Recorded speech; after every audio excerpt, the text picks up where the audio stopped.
Just want to focus on the issue of small, medium-sized company funding, which is the big problem we're struggling with, and what the problem is and what we're doing about it. What are the problems? I think there are several different problems which tend to get mixed up. I think the first is that in the UK, we have a system of funding business, particularly at the smaller size end, which is uniquely dependent on debt, quite unlike the US, which is much more equity, risk capital focused. And I think an estimate was made that if you add in all the sources of funding, including asset finance as well as conventional bank loans, probably 95% of business funding for small, medium-sized companies is debt-based. And so the whole system is horribly skewed in the wrong way. And that's encouraged by the tax system, it's encouraged by culture, tradition, but it means we don't have an American style of company funding, which is so much easier to get companies going and for people to take risks and so on. So I think that's one problem. I think the second is that going back 10, 15 years, the big banks changed their sort of business model, moved out of relationship banking for small, medium-sized companies, went in basically to flogging insurance and other things, making kind of profit centers locally. And that whole relationship banking tradition, which is what keeps local businesses going, started to be undermined. I'm a founder of a company called BnkToTheFuture.com. We're an equity crowdfunding platform. And it took us approximately 3 years to change rules with the regulators and get it used to be punishable by a 7-year prison sentence to go and pitch your business to someone that wasn't rich. And it still is, in fact, but we had to change the rules, and we very kindly lobbied for 2 years with MPs that saw the job creation potential in it, and the FCA have changed the rules, the Bank of England have changed the rules, the Treasury have all changed the rules, and I'm actually extremely excited by the environment that we are in the UK at the moment. So what's happening now to turn this round?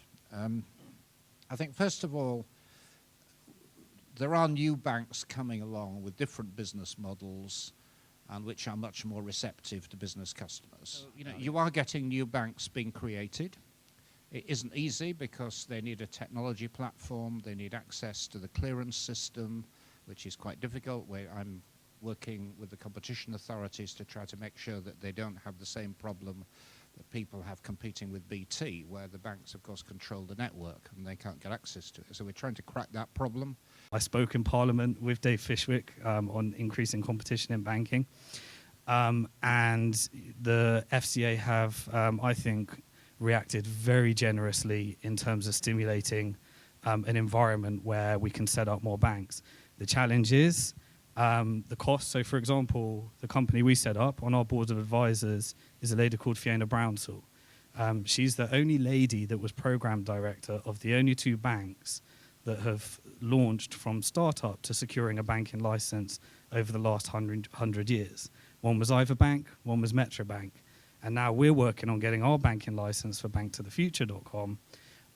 And essentially, it was a £65 million process in order to be able to get clearing banking. Metro Bank didn't even get clearing bank. They're essentially just a white label of Barclays and another clearing bank.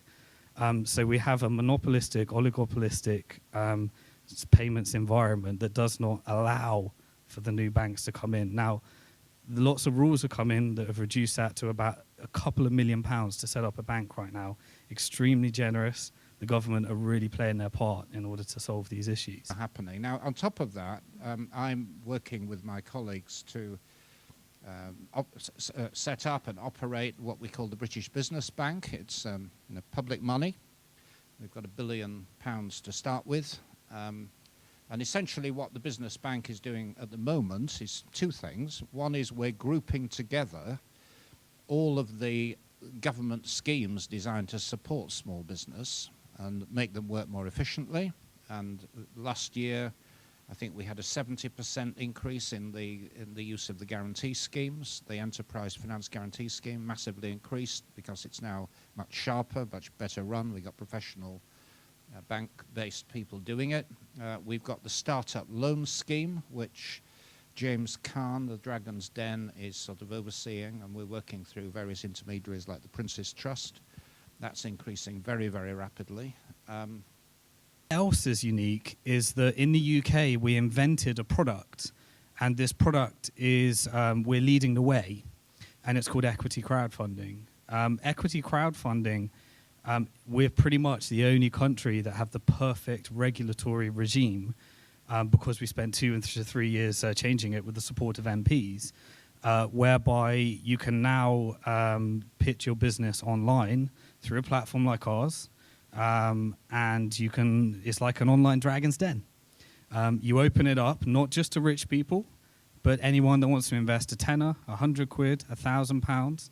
Now we're in an environment today where, in fact, you as someone paying income tax, you could say, I'd like to invest £1,000 in a business, and you can get 500 quid back from the income tax that you've paid. And if you had, say, £1,000, you could invest that across 10 different businesses and play the exact same game that the venture capitalists are playing. So in addition to the new banks, you're getting new forms of lending, which are increasing very rapidly. They're not captured in the statistics, but a lot of companies are now going onto the internet for crowdfunding. Peer-to-peer, which is one aspect of that, is growing very, very rapidly indeed. Crowdfunding, you can think of it as, whereas local banking is geographical-based finance, crowdfunding to me is what we know, I call it ideological-based finance. Ideological because if you think of the internet right now, it's essentially just groups of people who congregate around common interests. So if you've got Facebook groups, it's just all you sharing a common interest. Well, now that Facebook group and that common interest and that shared ideology are now your funders, because crowdfunding allows you to make any of your tribe investors, any of your tribe your lenders, any of your tribe the people that just support your business and help you raise the finance you need. Where I'm quite interested, Dr. Cable, is we went to visit the business bank, and they said under our mandate we can only lend money, so it was all about debt. I'm wondering, is there anything coming up? I know that I think there was a scheme, Angel Co-Fund. Yeah. I'm wondering whether the Angel Co-Fund could adopt a crowd-funded model. At the moment, there's no match lending for equity crowdfunding. No, I think we can do that. I mean, I was actually quite excited by some of the things you were talking about, and I think under its new, within the business bank, you have 2 equity arms. There's a kind of small venture capital funds, and there is the angel co-investment. And I'd be very happy to talk to you in more detail about how we match them with the kind of stuff you're doing. What's exciting about crowdfunding is it's the deinstitutionalization of finance. And when it goes where it should go, is the disintermediation, which means that what actually gets funded reflects the values of society.